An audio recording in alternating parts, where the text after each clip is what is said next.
شيخ ربطك أيه أنت بدني حنونة وقتك رمضان تيهرنا وحلا يقول ها شن يتمنع عشو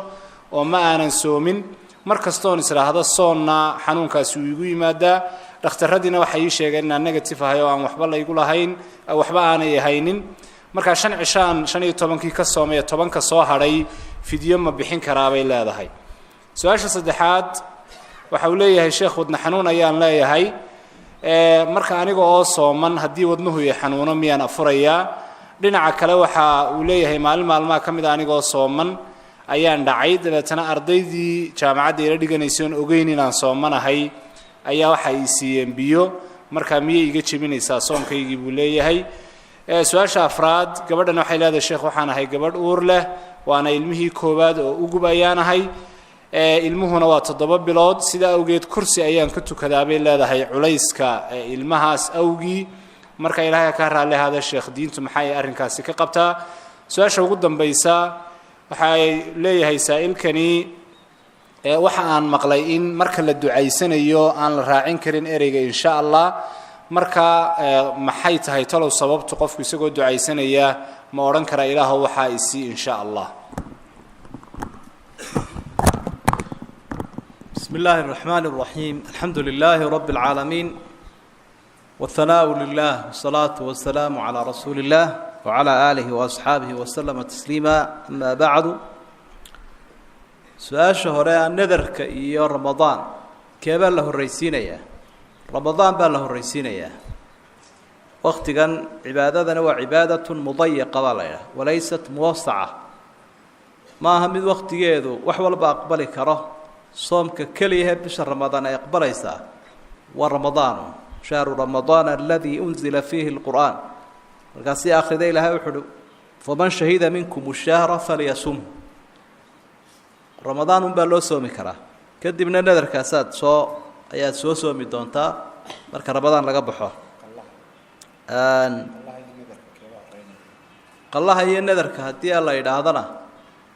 لبضا كادونتا الرئيسين كرتا قالوهنا دق maaha nadarkuna waad horeysin kartaa wana dib dhig kartaa laakiin waxaynu ka hadlaynaa war rabadaanta waqtigeedu joogay marka labada su'aalood kale waxay la xiriiraan bukaanka iyo ramadaanta qofka bukaanka ahi haduu soomi kari waayo uu iska cunaya maradu buko ramadaantuna soomkuna dhibayo uu iska cunaya uu iska afuraya sida quraanka bay ilaahay ku cadeeyay subhanahu wa ta'ala waanu soo qalaynaya intii maalmood ramadaan ka tagtay in leeg hadii ay u suuroobi weydo inuu soomo ramadaan qalihiina u suuroobi waayo cudurka daraadi raashin buu bixinaya maalintii walba 1 kiilo 30 cisho 30 kiilo 29 cisho 29 kiilo saasuu wadaya marka bukaan la rajaynayo inuu ka bogsado iyo bukaanaan la rajaynaynin inuu ka bogsado labadaas baa loo kala qaadaa ka xanuunkaagu yahayna adiga sheegi ama rubadku ha ku xanuunayo ama wadnuhu ha ku xanuunayo labada mid u badgalaysa adiga iyo dhakhtarku marka isla eegtaan ama qalla ku suuroobiyo waad soo qallayn hadii soomkii waqtigiisu la joogay iyo qallihi midna suuroobi waayo raashinka loo guuraya qofku haduu ku tukan kari waayo fadhiga ama uur halahaado ama jilbuha xanuunaya ama dhibaato hayso uu iskaga tukan karaa fadhiga nabi maxamed kaleey salaatu wasalaam imraan ibn husayn asxaabiga la yiraahdo uu jawaabayo sara jooga ku tukab dad kari weyda fadhiga dad kari weyda jiifka fattaqullaha mastada'tu adiga waxba ha karanaynin kolba sidii aad kari kartaa ilaahay ku caabudaysa laguna kalifi maayo ducada iyo mashii'ada la isma raaciyo ilaahay waxa isti hadaad doonto wala diiday oo rasuulka diiday sallallahu alayhi wasallam min aadab ad-du'a al-jazm ducada aadaabteeda waxa kamid ah go'aan ahaato hadaad doontana go'aan kuma jiro haduu dooni waayo maxad qaadi kartaa ilaahay hadaad doonto iga aqbal baatil haduu dooni waayo meel kale oo aad u kacdo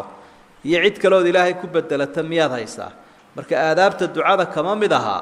إن شاء الله إلا يدعو إلا إن شاء الله معناه ذو حوي حدا دونته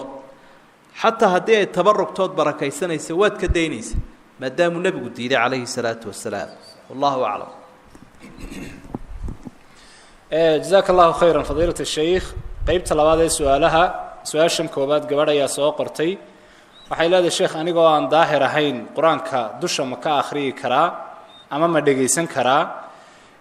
talabaad aayadaha adkaarta ku jira sida adkaarta subaxii la akhriyo iyo aayatul kursiga oo kale saasoo kale ku jira iyaga ma akhriyi karaa bay gabadhaasi leedahay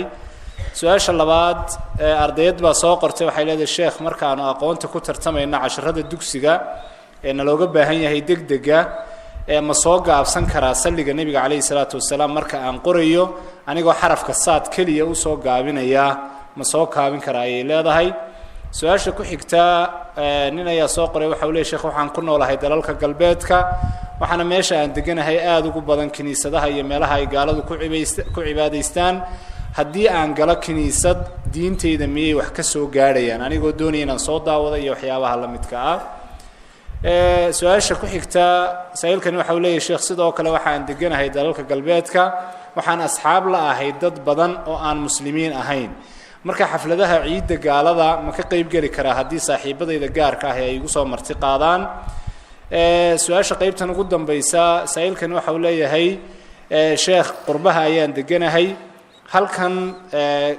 badi dumarka soomaalida ee ku nooli buu leeyahay sanka ayay dalooshadaan markaa weydiinteedu waxay tahay qofka dumari inay sankeeda dalooliso ma bannaan tahay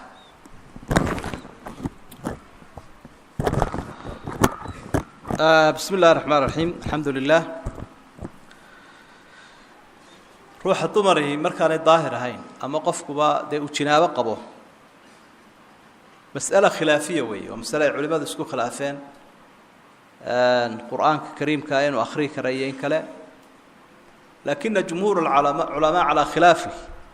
culimadu intooda badani waxay qabaan calaa an laa yaqra' inaanu qofkii qur-aankii akhriyin kitaabkiina taabanin sidaa daraaddeed waxaynu leenahay dee baahi adagoo kuu qabata mooyaane sida adigoo imtixaan ku jira ama qofkii qur-aankii ilaawayo xaaladaha mooyaane inuu qofku iska daayaa wanaagsan dikriga kii u qaalisanaa weeye qur-aanku la iskumana khilaafsana dikriga inay wanaagsan tahay marka uu qofku daahir yahay sidaa daraaddeed dahaaradaad la eegan insha allah kolka rasuulka sala allahu calayh wasalam magaciisa lasoo qaado waa in lagu saliyaa sala allahu calayhi wasalam taasi waa markii dee afka laga dhawaaqayo laakiin markay qoraal noqoto miyaa la dhammaystirayaa mise waa lasoo gaabsan karaa sida fiicani waa in la dhammaystira bay leeyihin culimadu ikhtisaarkuna wuu iska bannaan yahay inaad soo gaabiso saadku soo gaabiso siduu imaamu axmed samayn jiray raximah ullah laakiin waxaa ka fiican in la dhammaystiro kaniisadda inaad iska daysaa wanaagsan haddaad gelaysana dadka ku jira inaad hanuunisood waxu sheegto ayuunbaad u geli kartaa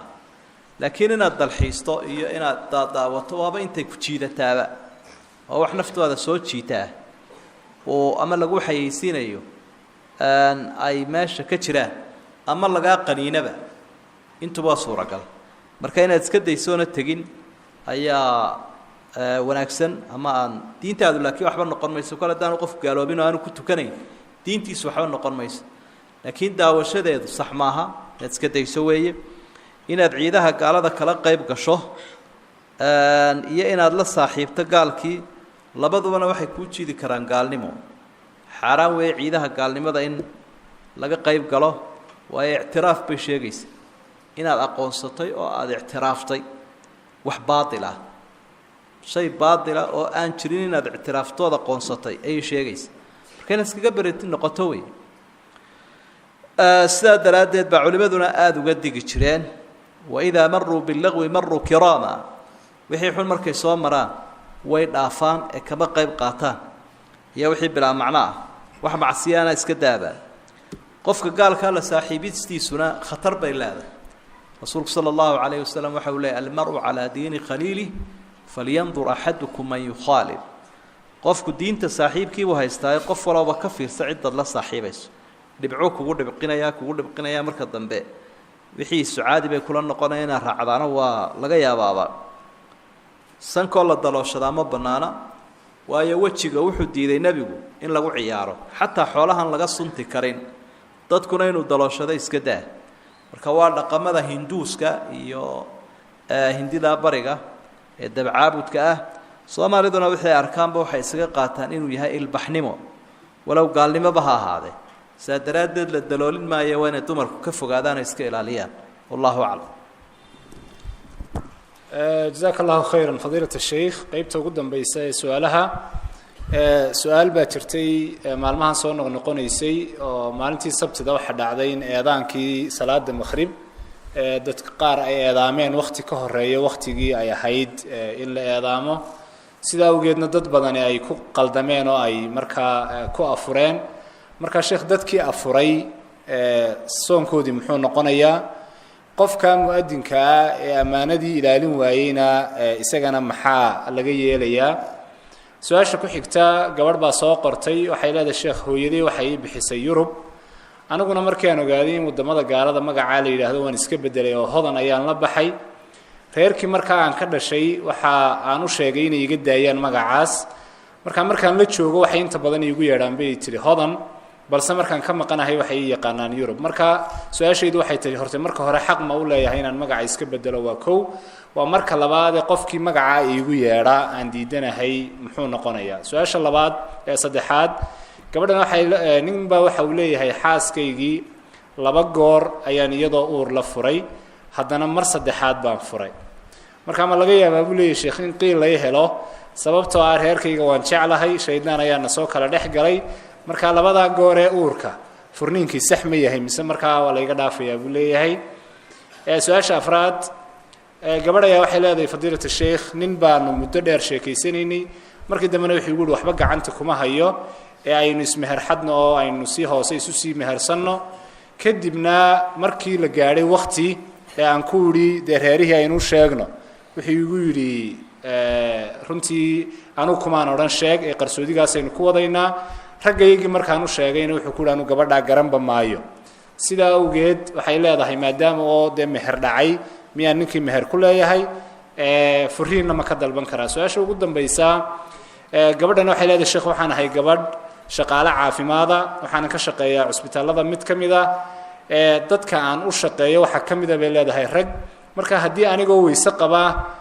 nin aan u shaqaynayo ama aan dhiiggiisa cabirayo gacantiisa aan taabto weysadu ma iga jabaysaa sidoo kalena hooyo umulaysaa haddii aan caawiyo anigoo golofis xidhan oo dhiiggeedii soo gaadho sida oo kale weysadii ma iga jabaysaa